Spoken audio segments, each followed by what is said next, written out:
Assalamualaikum warahmatullahi wabarakatuh. Apa yang bisa kita korbankan untuk saudara-saudara kita yang setengah menjadi korban? Mundur dikit tentang korban. Sisi lain, Nabi Allah Ibrahim, nabi kaya. Beberapa nabi memang kaya tuh. Nabi Sulaiman, nabi kaya. Nabi kaya. Pernah beliau nyembelih hewan, onta 300 ekor, kambing 1000. Dagingnya habis dibagiin fakir miskin. Onta 300, kambing 1000. Belum pernah kita dengar konglomerat kita korban sapi 300, belum. Atau juga kurus.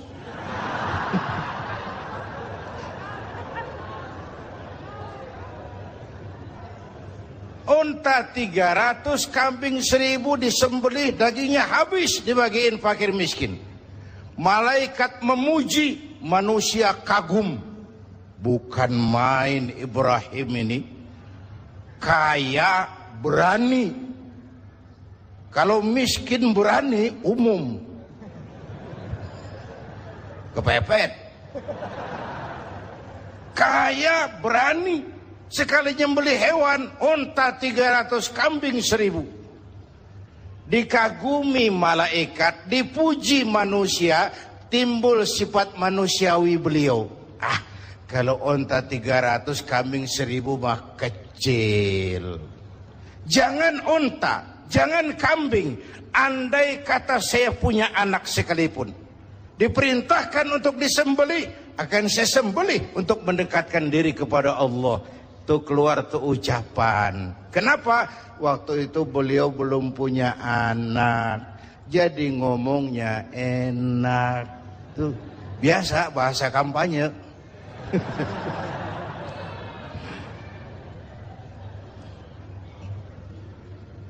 Saya mau potong ceritanya. Setelah punya anak bernama Ismail dari Siti Hajar, falamma balagha ma'ahu sa'ya, ketika Ismail sudah pandai usaha, sedang lucu-lucunya, anak sebiji mata wayang sedang lucu-lucunya, dalam tidurnya beliau melihat perintah turun, ya Ibrahim uffi binuzrika, Ibrahim bayar nazarmu. Nazar apa saya? Dulu ngomong apa, ingat enggak? Jangan unta, jangan kambing, anak pun akan saya sembelih. Laksanakan omonganmu, sembelih anakmu. Paginya dipikirin, ini semalam perintah Allah apa bisikan setan? Kalau bisikan setan jelas amat. Kalau perintah Allah kebangetan amat. Anak satu-satunya suruh potong, nenek-nenek kayak yang tuaan.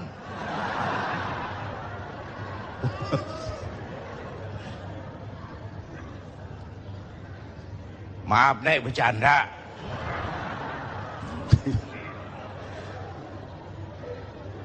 Tiga malam berturut-turut turun perintah itu, yakinlah Ibrahim ini perintah Allah. Pagi-pagi Hajar, saya bang. Ismail sudah mandi? Sudah bang. Kasih pakaian yang bagus. Mau dibawa kemana bang? Mau dibawa kemana bang? Kondangan.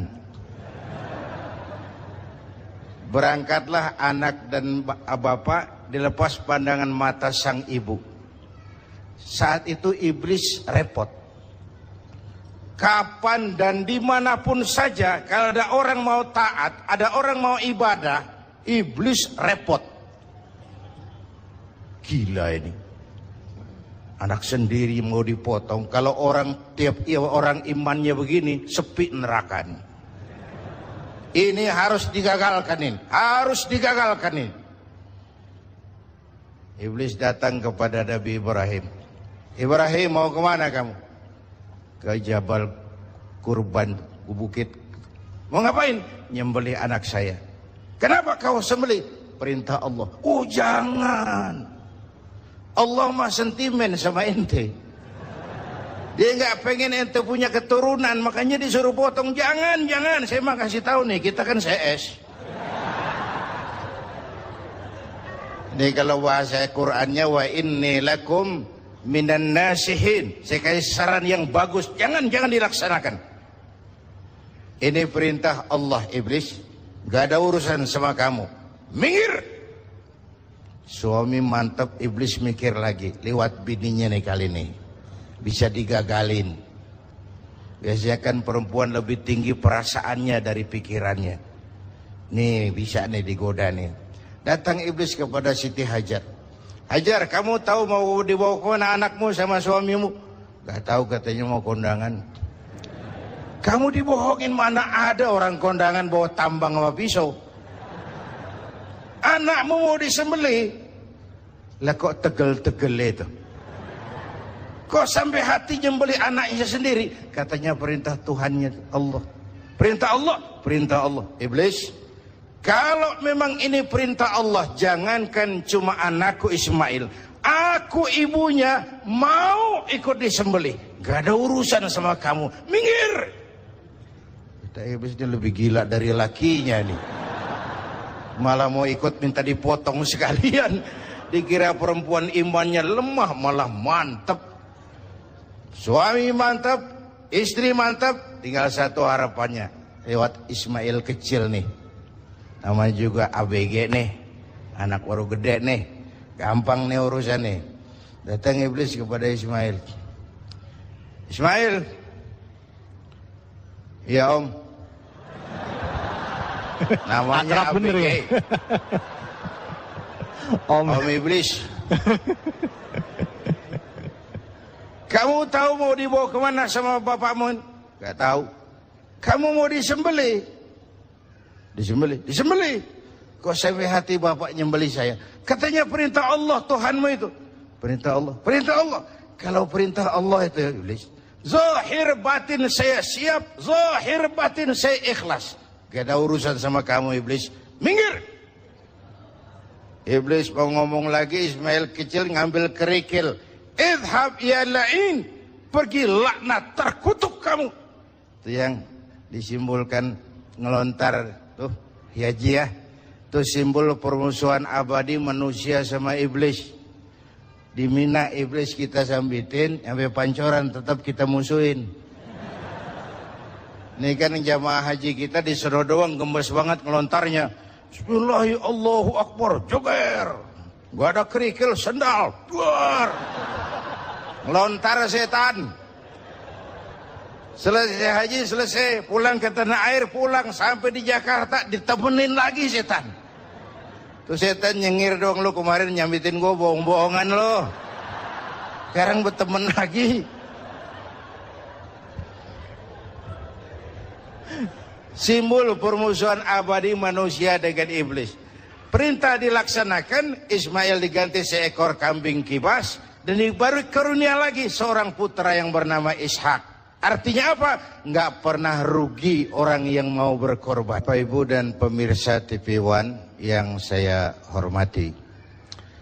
Pada waktu di Cangkringan, bertepatan dengan Sumpah Pemuda, saya katakan bahwa kalau kita satu nusa, kalau kita satu bangsa, kalau kita satu bahasa, maka deritamu adalah deritaku, kesedihanmu adalah kesedihanku, air matamu adalah air mataku.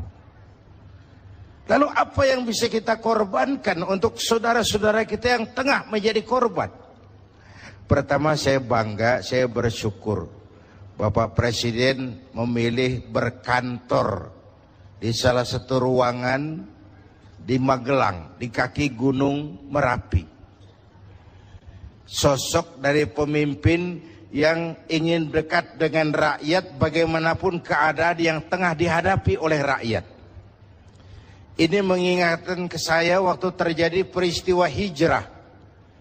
Di Mekah, diteror, di Mekah, difitnah, di Mekah, dimusuhi. Sahabat pada usul, kenapa enggak hijrah saja ya Rasul? Sabar, belum ada komando. Ketika perintah hijrah turun, sahabat dikumpulin, Nabi pidato. Tuan-tuan, labbaika ya Rasul. Perintah hijrah sudah datang. Lalu berangkatlah kalian lebih dulu ke Madinah. Tuan, kapan ya Rasul? Belakangan. Kenapa belakangan? Kan enakan bareng. Kalian tahu, yang dikejar-kejar saya. Target nomor 1 saya. Yang mau dihabisi saya. Kalau kita hijrah bareng-bareng, kita diuber terus.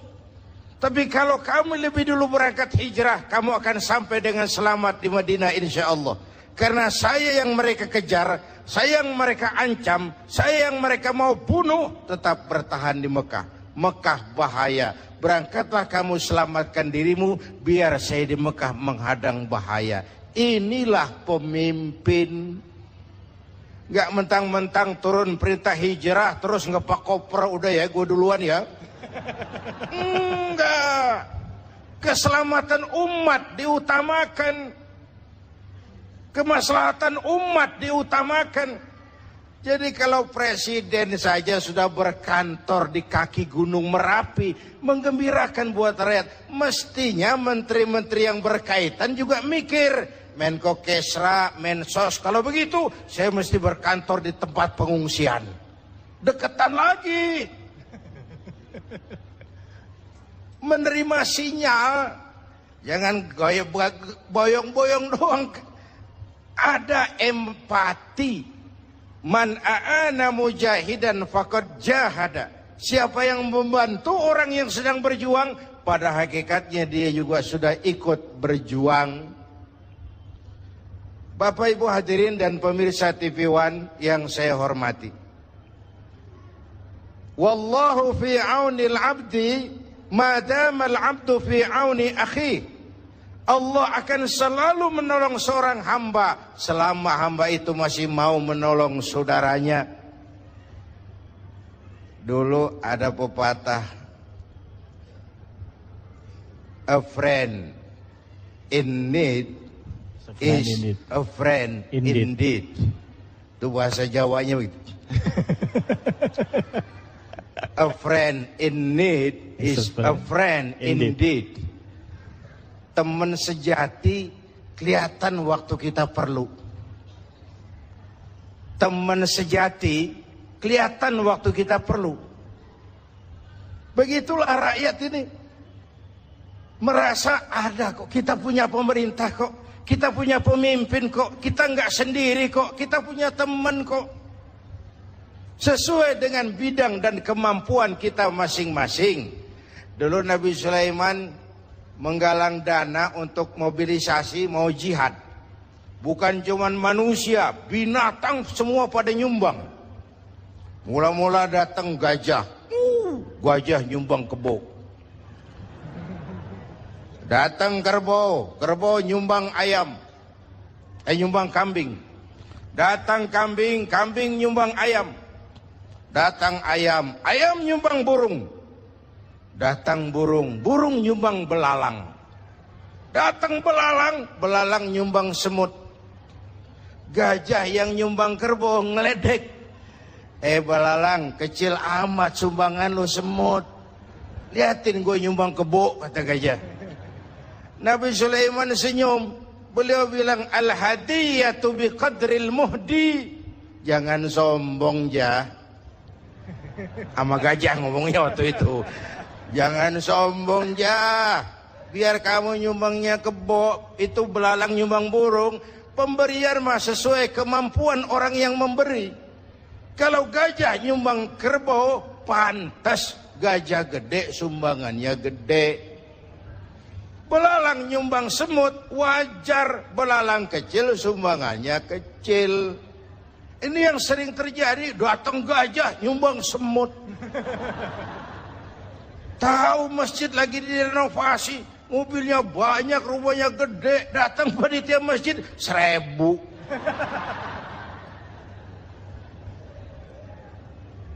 Sesuai dengan bidang dan kemampuan kita masing-masing, ada rasa kepedulian. Kita kan bangsa yang Indonesia kita ini bangsa yang murah senyum. Kita bangsa yang santun. Kita bangsa yang punya semangat gotong royong. Kok belakangan kita seperti tercabut dari akar budaya kita sebagai bangsa. Tiba-tiba kita siap jadi serigala buat saudara kita yang lain. Tiba-tiba sikap gotong royong berubah menjadi individualis, menjadi hedonis, menjadi egois. Kemana itu kita yang santun? Kemana itu kita yang murah senyum? Kemana kita yang sifatnya gotong royong itu? Tercerabut dari akar budaya kita sebagai bangsa. Ini menyedihkan dan ini memalukan. Saatnya, kan kata guru saya dulu, bencana itu 3 macam. Kalau dia menimpa orang baik-baik, itu ujian. Kalau dia menimpa orang setengah baik, itu teguran. Kalau dia menimpa orang jahat, itu persekot. Musibah menimpa orang baik-baik, ujian. Kenapa diuji? Mau naik kelas. Innallaha idza ahabba 'abdan ibtalahu. Kalau Allah mencintai seorang hamba, diujinya itu hamba. Itu ujian. Kalau orang setengah baik, paro-paro, yang bangsa bikin malaikat bingung. Sedekah mau, nyolongnya lebih gede. Baca Quran suka, fitnah orang hobi. Itu yang begitu kena teguran. Kita ini kadang-kadang pede, terlalu lewat pedenya. Sujud nggak pernah, sama ulama jauh, sama habaib jauh, ke taklim nggak pernah datang, tiap hari bergelimang dosa. Begitu kena musibah, nyohor. Gue lagi diuji nih. Siapa yang uji? Lo. Lah kagak sekolah, ulangan. Mau naik kelas berapa nantinya? Yang diuji itu yang beriman. Ayolah kita introspeksi. Kalau diuji, bukan saja harus sabar, tapi harus lulus. Kalau ditegur, introspeksi, perbaiki yang kurang, kurangi yang berlebihan. Nah, kalau dipersekotin, udah bukan istighfar lagi, taubat mestinya udah itu. Kalau istighfar kan dosa yang kecil-kecilan, maksudnya jolong sendal itu. Tapi kalau yang kelas-kelas kakap itu taubat, bukan sekedar astagfirullah, taubat.